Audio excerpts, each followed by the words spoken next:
Hello everyone, I am Hema Sati Sharma and student we are discussing the chapter Light for class 7. We had discussed the characteristics of images which are formed by a concave mirror.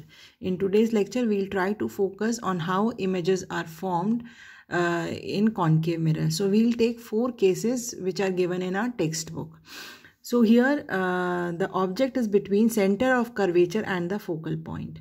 So if you remember, center of curvature is the curvature or is the center of the sphere from which that concave mirror is formed, and focal point is the halfway distance of pole from center of curvature. What is pole? Pole is the point where principal axis with the line which is passing through the center of curvature is meeting at this mirror. So here the object is placed between center of curvature and focal point. So if you remember, we had discussed the kind of image which is formed by a concave mirror will be dependent upon where the object has been kept. So here the object has been kept between the center of curvature and the focal point. So now what is happening here? This is reflected ray, this is incident ray, and the ray is reflected in the same direction. Here this is reflected, this is incident ray, and this is reflected ray. So both these rays, the reflected rays, are meeting here. So we know that wherever the reflected rays will meet, their image will be formed. So here the reflected rays are meeting. So here image will be formed. Now image will be inverted. Why it is inverted? Because here the upside of the object is downside here. So this is inverted. Now what you will say about the size of the image?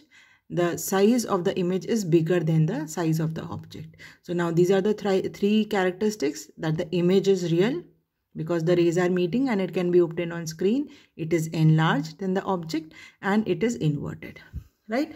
So remember, whenever object is placed between center of curvature and focal point, image will be real, inverted, and enlarged. Now when the object is placed very near to the mirror, so here you see the object is somewhere between the focal point and the pole or the vertex. So here what is happening? Now image, this is the incident ray, this is reflected ray, this is incident ray, and this is reflected ray. Now these rays are diverging. So these rays will never meet at any given point of time. So now if we extend these rays, what will happen? Image will form here. Now you see here image is formed by the where the reflected rays are appearing to meet. They are not actually meeting because here there is no ray. So they are appearing to meet, therefore this is a virtual image. Now what about whether it is erect or inverted? So it is an erect image. Why it is in a erect? Because the upside of the object is upside of the image also. So this is a erect image. Now what about the size? Size is bigger than the object. So now what kind of image is formed through the concave mirror? So in the previous example we had seen the image was real and inverted. Here the image is virtual and erect. So how the difference in the image is dependent upon where you have placed the object in front of the concave mirror.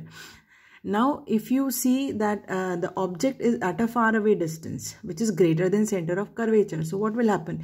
Here the object, this is the incident ray, this is reflected ray, and these are the incident and reflected rays. So various reflected rays are meeting at this point of time. So here you can see what is happening. The images images forming because of the actual meeting of the rays. So this will be a real image. Now next is, if you see whether it is erect or inverted, it is an inverted image because the upside is downside here. And what about the size? It is smaller than the object. Now when the object is at infinity, so what will happen? The image will form at the focal point and it will be very small. It is a diminished image, right? Now we will see the characteristics of concave mirrors. Concave mirror, as we know, they are the converging mirror, or the light converges at the point when it strikes and reflects back from the reflecting surface of the concave mirror. Therefore it is called converging mirror. So when the concave mirror is placed very close to the object, a magnified and virtual image is obtained. However, if we increase the distance between the object and the mirror, then the size of the image reduces and a real image is formed. So as you will increase the distance between the object and the mirror, what will happen? Image will become real, and the smaller image will be formed. Now, therefore, the image formed by concave mirror can be small, large, real, virtual, inverted, or erect, as we have seen in examples also. So what are the application of concave mirror? Where they are used? They are used in satellite dishes, so that all the signals, they reflect them on a certain point. Dentists also use concave mirror. Shaving mirrors are also concave in shape, and headlight of car, torches, etc. they have concave mirror, so that the light is reflected back, light straight on the path. Torches also have concave mirror. So here you can see this is the mirror which is used by dentists so that enlarged part of the tooth is seen. Shaving mirrors, makeup mirrors, solar furnaces, and other where they need to converge the light. At that particular appliance, concave mirrors are used. In our next lecture, we'll be discussing about convex mirror. Thank you.